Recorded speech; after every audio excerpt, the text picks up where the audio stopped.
Well, welcome to everyone, especially welcome to people who have not been here before. Good timing, because it's our last one, as you likely know. Tonight we're going to talk about what it means to serve the community. Now, when we kind of decided to go over the purpose statement as a part of what we were going to do in the evening at worship at Lyona, I immediately got excited for this topic, for this part of the purpose statement. Mostly just because it might be, hopefully someone else sees it this way, but I just see this as probably the most important part of our purpose statement. Finding ways to serve our community as the hands and feet of Christ. I wanted to touch on something real quick, and if you did not know, we had a dinner a few weeks ago, and we voted on the purpose statement. We decided to adopt it as our first official purpose statement of Lyona United Methodist Church. Now, we had one some number of years ago, and it was super long, and so now we've got this, and there were great principles in it, but we kind of condensed it down, found additional things to put in there, and we're really excited about it. So we we discussed it, and then had ballots, and everyone that was there voted on it to commit to it as being a part of Lyona United Methodist Church. The ballots came back all yeses and one no. So not all yeses, mostly yeses and one no. I'd like to say all yeses. But there was an interesting comment on one, and I wanted to touch on that. The person that wrote this comment marked yes, and you'll understand why when I read their comment. I would assume they don't have a problem with me reading their comment. Connie, there's a bulletin thing right there. Connie sneaky at the last moment. No, no.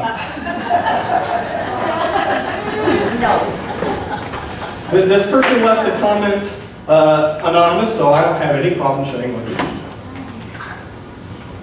It read like this. Some of us like church the way it is. I have no problem with the purpose statement. I have a problem with becoming a modern church. Now, I understand that completely. And I just wanted to share with the congregation that that's not what we're trying to do at all. The best way to look at what we're doing is not becoming a modern church, but rather becoming an effective church. And that is the purpose of the purpose statement, so that we can start to really affect this community and grow ourselves toward Christ. So I wanted to share that, and I hope if some of you were thinking that, we're trying to become a modern church, that's not it. If anything, I would keep everything exactly the way it is, as long as we're being effective.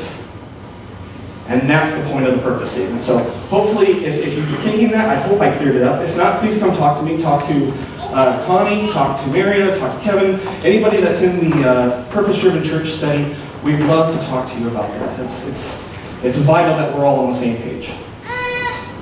So here we are with serving the community as the hands and feet of Christ.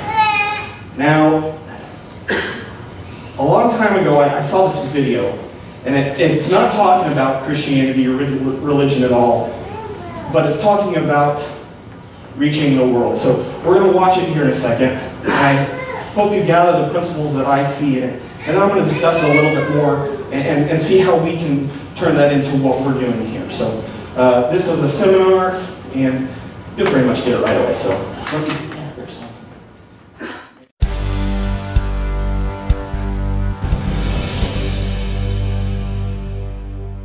Some people say that mass immigration into the United States can help reduce world poverty. Is that true? Well, no, it's not. And let me show you why. This gumball represents the 1 million legal immigrants that the United States has taken every year on average since 1990. Now, who in the world deserves our humanitarian compassion. The World Bank has one measure of the desperately poor of the world. They make less than $2 a day. And how many people make less than $2 a day in the world? We'll start with Africa. In Africa alone, there are 650 million people who make less than $2 a day. 650 million. And in India, another 890 million people, desperately poor. China adds another 480 million people, making less than $2 a day. And unfortunately, the rest of Asia has a heartbreaking 810 million people who the World Bank says make less than $2 a day. And finally, there's 105 million of Latin America's population that are desperately poor. All told, the World Bank says there are 3 billion people in the world. 3 billion people who are desperately poor, making less than $2 a day. That's 3,000 gumballs. And every year, we take 1 million and suggest that we've somehow made a humanitarian difference. Of course, we don't pull our immigrants from these desperately poor populations, do we? These people are too poor, too sick, too disconnected to make it here as immigrants. We tend to pull our immigrants out of the better off poor of the world. And Mexico tends to define the type of immigrant that we bring here because the plurality of people come from Mexico. And Mexico is poor. How many people in the world live in countries that have average incomes lower than that of Mexico? And the World Bank tells us that that number is these 3 billion plus another 2.6 billion people. 5.6 billion people in the world who live in countries with average incomes below that of Mexico. That's 5,600 gumballs. And so what is it that the elites are telling us? They're telling us that when we take this 1 million immigrants, that we somehow or another are tackling world poverty. And we have to do it regardless of the effect on our unemployed, the working poor, the most vulnerable members of our society, regardless of the effect on our natural resources. Even if we went by the most radical proposals in Washington, which are to actually double our immigration to 2 million a year, which would totally overwhelm our physical, natural, and social infrastructures, we couldn't make a noticeable difference. And we may be really hurting the impoverished people of the world because the 1 million that we do take are among the most energetic, often the better educated, certainly the most dissatisfied people that if they did not immigrate would be the agents for change to improve the lot of all the people in these countries. The true heroes in the global humanitarian field are the people in these countries who have the wherewithal to immigrate to another country, but instead stay in their countries to apply their skills to help their fellow countrymen. Unfortunately, our immigration system tends to entice these very type of people to abandon their countrymen. The impossibility of making even a dent is actually worse than it looks here. Because last year, when we took 1 million immigrants, these countries added, births over deaths, 80 million more people into the impoverished population. And this year, Congress is bringing in 1 million legal immigrants. And this year, according to the United Nations, these countries are expected to add another 80 million people. And next year, you can be quite sure that Congress, unless stopped by the American voters, will bring in another 1 million immigrants. And these countries, unfortunately, will be adding another 80 million people into these impoverished nations. We could take 5 million a year, but we'd never get ahead of what's happening in these countries. Not in this century. Don't you see? Immigration can never be an effective or significant way to deal with the suffering people of the world. They have to be helped where they live. 99.9% of them will never be able to immigrate to a rich country. There's no hope for that. They have to bloom where they're planted. The only place that 99.9% of these people can be helped is where they live. Let's help them there.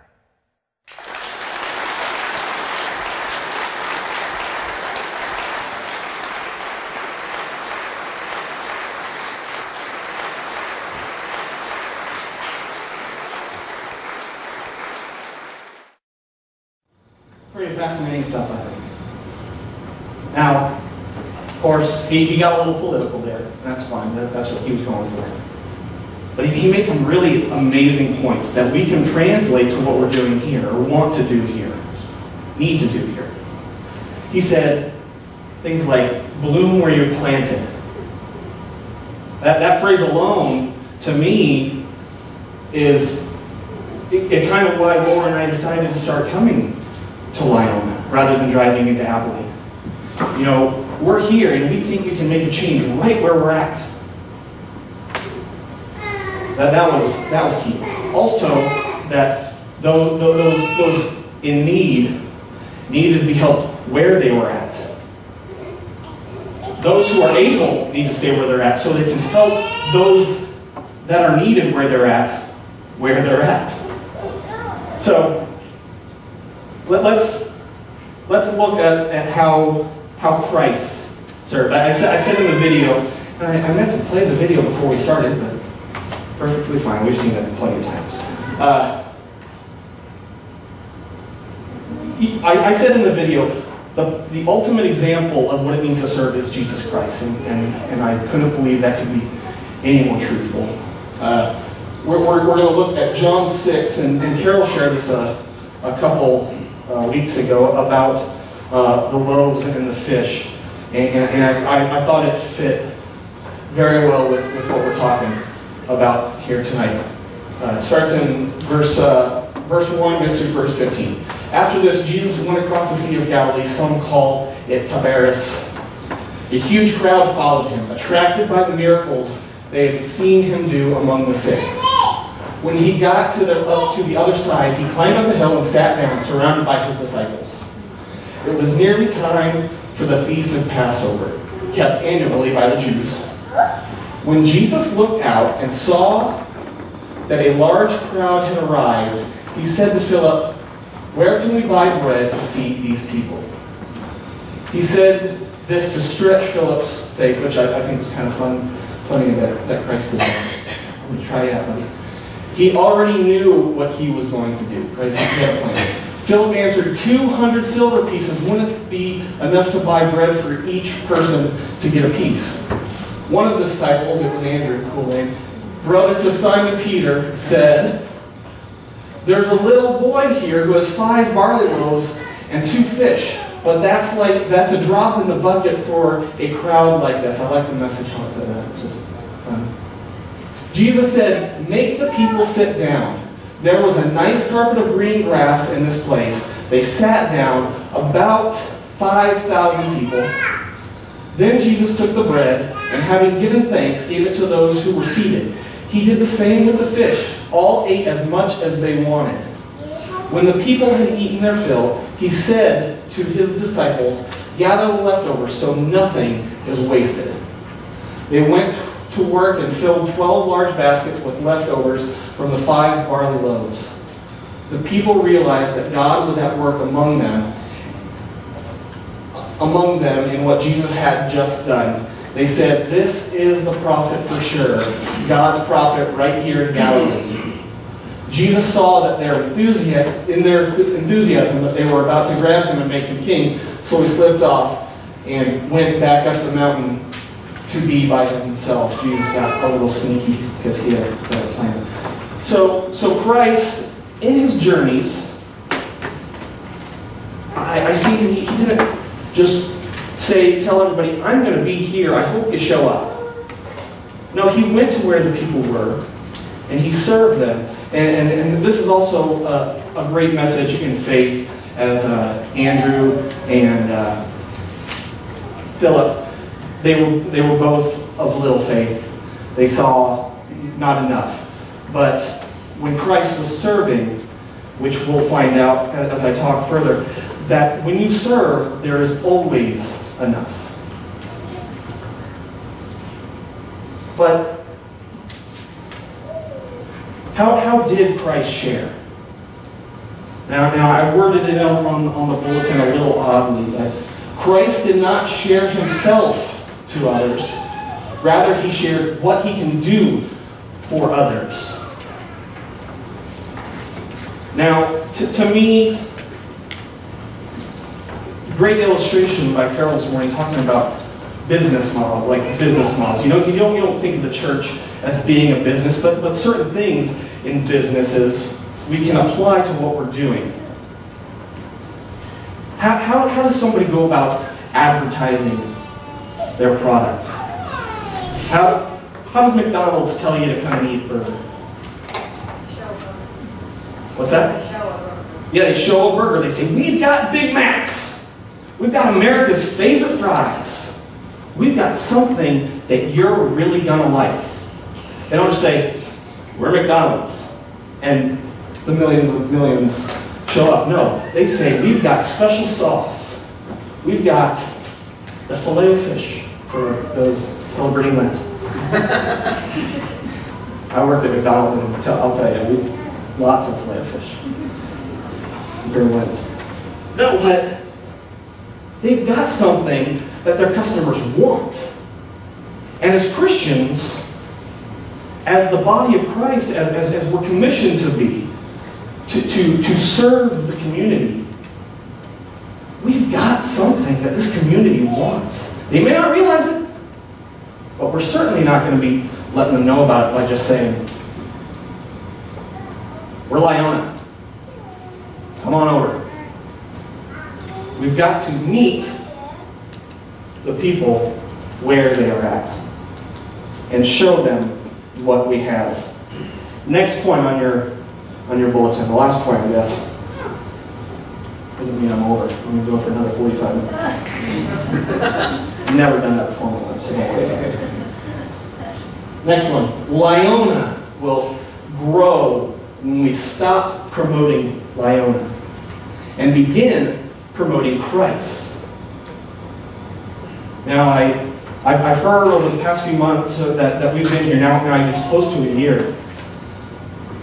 We've got to get people in our community involved with what we're doing. We've got to have them come to our groundhog supper. Well, that's fine. I'm not dissing the groundhog supper. Don't get me wrong there. But how does that help the guy who is caught up in meth? How does that help someone figure out how they're going to pay their next bills? It might eventually, sure. It might eventually. They might show up. They might like us enough that they come around for a couple Sundays and they give us a good try. And then they find the right scripture through our sermons and through talking with a few people. But they showed up because there was food. And we said, Lyona's got food. But is that really what Lyona's promoting? Are we promoting pancakes and sausage on a February night, cold February night, show up and we got music too? Or are we going saying, we want to help you. We have got this eternal gift. I want to help you out of your dark, desolate place where you're at right now. They're not here right now. They're not hearing this message right now. They're sitting in their basement drinking their 6th beer today. How do we reach them? We don't expect them just to show up.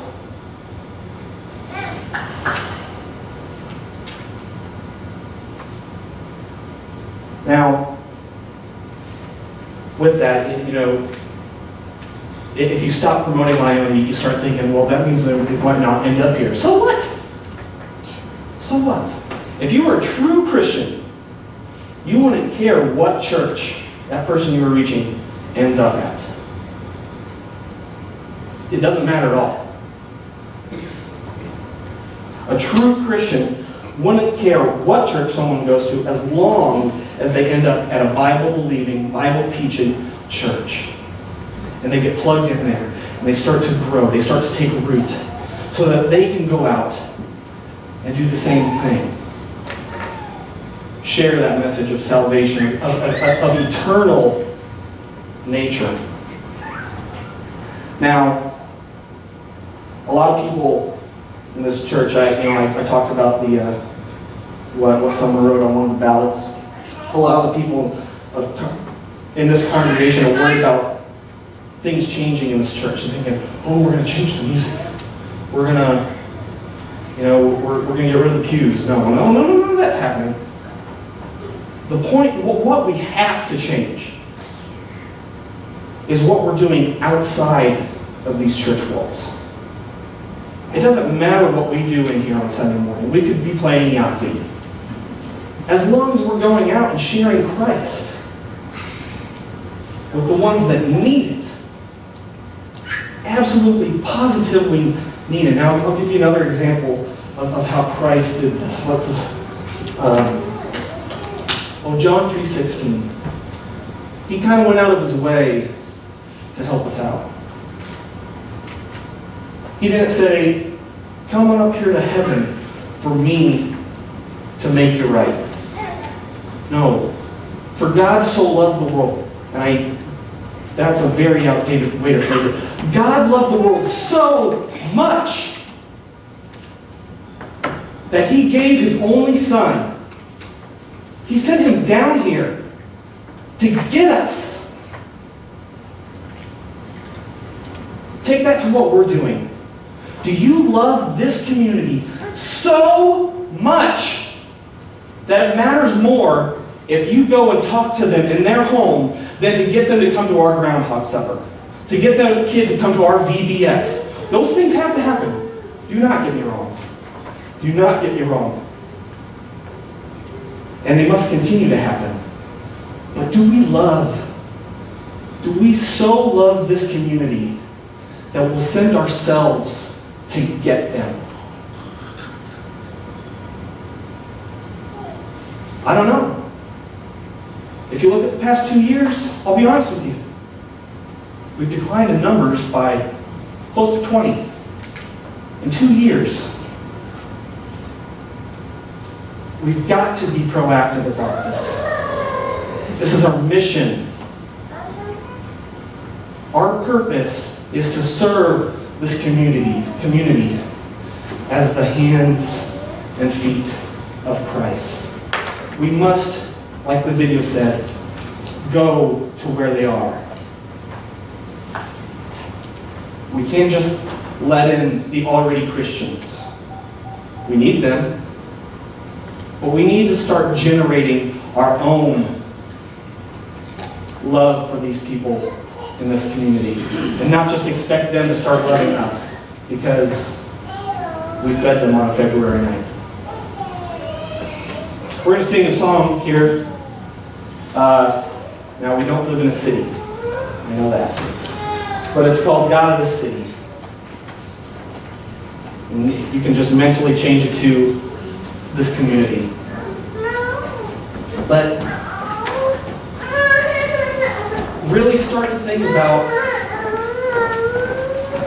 dig into to see how God wants us to start changing things. What things can we offer on more than just a couple times a year basis? What can we offer outside of Sunday morning?